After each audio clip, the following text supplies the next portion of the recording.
Hey everyone and welcome back. So here we are in 2025. The iPhone 17 is out in a few next weeks. And that leaves us with a really interesting question. What about this phone? The iPhone 15, is it still worth buying today? Is it worth keeping if you already have one? Or is it time to upgrade? That's exactly what we're going to break down in this video. We're going to take a long-term look at the iPhone 15. This one right here is my blue model and see how it holds up. We'll cover the design and display, the performance, especially with the brand new iOS 26 beta, which I've been testing. We'll talk battery life, the camera system, and of course the absence of Apple Intelligence, and whether its absence here is a deal breaker. So if you're thinking about buying an iPhone 15, if you're currently using one, or if you're just confused about whether you should upgrade, this is the video for you. Let's get into it. Alright, so before we dive into how this phone feels today, I think it's important to remember why the iPhone 15 was such a big deal when it launched. For years, the standard iPhone felt like a pretty small, incremental step up. But the 15 was different. It was the year that Apple really let the Pro features trickle down in a major way. First, you got the dynamic island. The notch was finally gone from the standard model, replaced by this interactive pill-shaped cutout that changed how you interacted with alerts and live activities. Second, the main camera got a massive upgrade to a 48 megapixel sensor, the same one that was in the iPhone 14 Pro. This was huge for photography on the base model. And third, of course, was the switch to USB-C. After years of Lightning, we finally got a universal port. These three things made the iPhone 15 feel less like a minor update and more like a whole new generation for the standard iPhone. And honestly, that's a big reason why we're even having this conversation in 2025.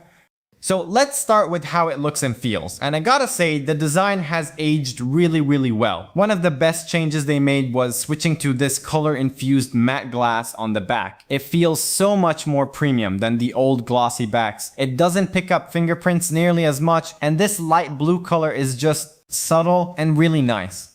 But the bigger deal for me day to day is the feel in the hand. Apple brought in these slightly contoured aluminum edges. It seems like a small thing, but if you're coming from an iPhone 12, 13, or 14, with those sharp, flat sides, this is a world of difference. It's just so much more comfortable to hold without a case.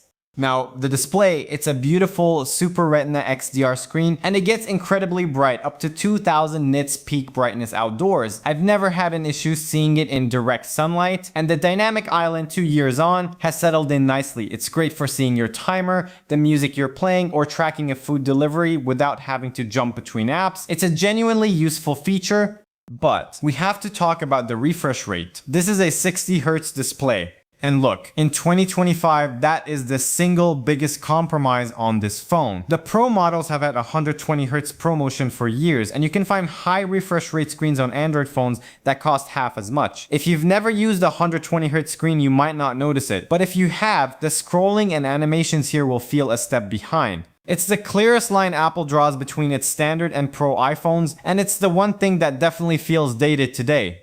Okay, so what about performance? Well, this is where the iPhone 15 still absolutely shines. It's running on the A16 Bionic chip, which is the same flagship chip that powered the iPhone 14 Pro. And let me tell you, this thing is still a beast.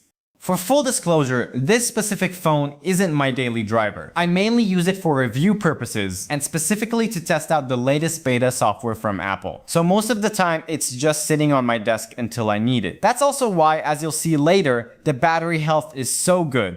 But it means I get to test things like, the latest iOS 26 developer beta 8. And I have to say, my experience with iOS 26 on this phone has been incredible. Apple has made a huge upgrade this year. The whole system feels more fluid. With all these new animations, there's a new design language. This kind of liquid glass stuff that adds a new layer of translucency and just makes everything feel fresh. Honestly, it makes iOS 18 feel kind of old and flat by comparison, and I've really gotten used to it. On the performance side, I did run a Geekbench 6 test on this phone, and I got a single core score of 2,592 and a multi-core score of 6,415. That's right in line with actually slightly above the average for an iPhone 15. And what that means in the real world is that this phone handles everything you can throw at it without breaking a sweat. Apps open instantly, multitasking is smooth, and even demanding games run beautifully. Plus, iOS 26 brought some really nice thermal and battery tweaks, so the phone runs cooler and more efficiently than it did at launch, which is a huge plus.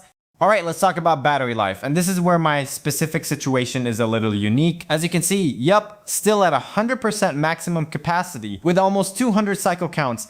Now, I know what you're thinking, and you're right. That's not normal for a phone that's been around for a couple of years. But as I mentioned, this is my Rev unit. It sees very light, sporadic use, so the battery is pristine. But here's the really important part for you. The iPhone 15 series introduced a new battery standard. Older iPhones were designed to retain 80% of their capacity at 500 charge cycles. The iPhone 15 doubles that. It's designed to hold 80% capacity at 1,000 full charge cycles. That is a massive and I think underrated improvement for long-term ownership. It means the battery will last you much longer before you need to think about a replacement. For a typical user, after 2 years, you'd probably be somewhere in the 85–90% range, which is still fantastic. In terms of daily use, the battery life is solid. It's an all-day phone for most people, easily getting you from morning to night without any anxiety. Now for the camera, which was one of the biggest selling points of this phone, that 48 megapixel main sensor really was a game changer for the standard lineup. By default, the phone doesn't actually shoot in 48 megapixels. It uses a clever process where it combines the light data from 4 pixels into 1, creating a super sharp 12 megapixel image, and then merges that with all the detail from the full 48 megapixel sensor. The end result is an incredibly detailed 24 megapixel photo, and you can really see the difference, especially in good lighting. The photos are crisp, the colors are great, and the dynamic range is a big step up from older iPhones. You also get a really high quality 2x telephoto option. Now there's no third lens here. This is an intelligent crop from the center of that massive 48 megapixel sensor, but the quality is so good it looks nearly optical. And one of my favorite features is the next gen portrait mode. The phone automatically captures depth information whenever it sees a person or a pet, so you can go back into any photo later and turn it into a portrait shot, which is just awesome. Video quality, as you'd expect from an iPhone, is still top of the line. You get super stable 4K at 60 frames per second, and you can smoothly zoom while you're recording. In 2025, this camera system holds up incredibly well. It's a massive leap if you're coming from an iPhone 13 or older, and it still trades blows with many of the newest flagships out there. Okay, let's address the big software question. The iPhone 15, with its A16 Bionic chip, does not support Apple Intelligence. Apple's new suite of on-device AI features requires an A17 Pro chip or newer, so you'll only find it on the iPhone 15 Pro models and the new iPhone 16 lineup. So is that a deal breaker? Honestly, for me, it's not. And here's why. You know, Apple Intelligence right now is still in its early stages. It's basically in a public beta. And while some of the features are cool, many people still see it as a bit of a novelty. For the really heavy-duty AI tasks, I usually turn to alternatives anyway. Apps like ChatGPT and Gemini are incredibly powerful, and in many ways they're more mature and capable than what Apple is offering right now. Gemini is fantastic for deep research, and ChatGPT is my go-to for creative writing and coding help. Both of these are available as apps on the App Store, and they run perfectly on the iPhone 15. So while you miss out on the deep OS integration, you're not locked out of the world of powerful AI. So if you're considering the iPhone 15 in 2025, here are the main things you need to keep in mind. First, as we talked about, the 60Hz display. It's the most noticeable compromise day to day. Second, the USB-C port. While it's great to have USB-C for charging, the port on the standard iPhone 15 is limited to USB 2.0 speeds. That's 480 megabits per second, which is the exact same speed as the old Lightning port. If you're someone who transfers large video files to your computer with a cable, this is going to be painfully slow.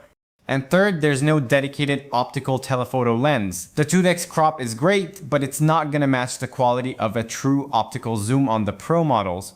Alright, so let's bring it all together. Is the iPhone 15 still worth it in 2025? The answer really depends on who you are. If you're upgrading from an iPhone 11, 12, or even a 13, absolutely yes. This will feel like a massive upgrade. The jump to the dynamic island, the much brighter screen, the huge improvement in camera quality, and the more comfortable design make it a fantastic choice. If you're a current iPhone 15 user wondering if you should upgrade, I'd say keep it. As my experience with iOS 26 shows, this phone has so much life left in it. The performance is still top tier. The battery is built for the long haul, and the camera is excellent. Unless you are desperate for that 120Hz ProMotion display or Apple Intelligence, there's no compelling reason to spend the money on an upgrade. And if you're looking to buy a new iPhone on a budget in 2025, The iPhone 15 is an amazing value, especially on the refurbished or used market. You can find these for around $470 to $600, which is a steal. It gives you a more modern experience than the budget iPhone 16e, with a better main camera and a more premium feel. It's just a fantastic all-around package.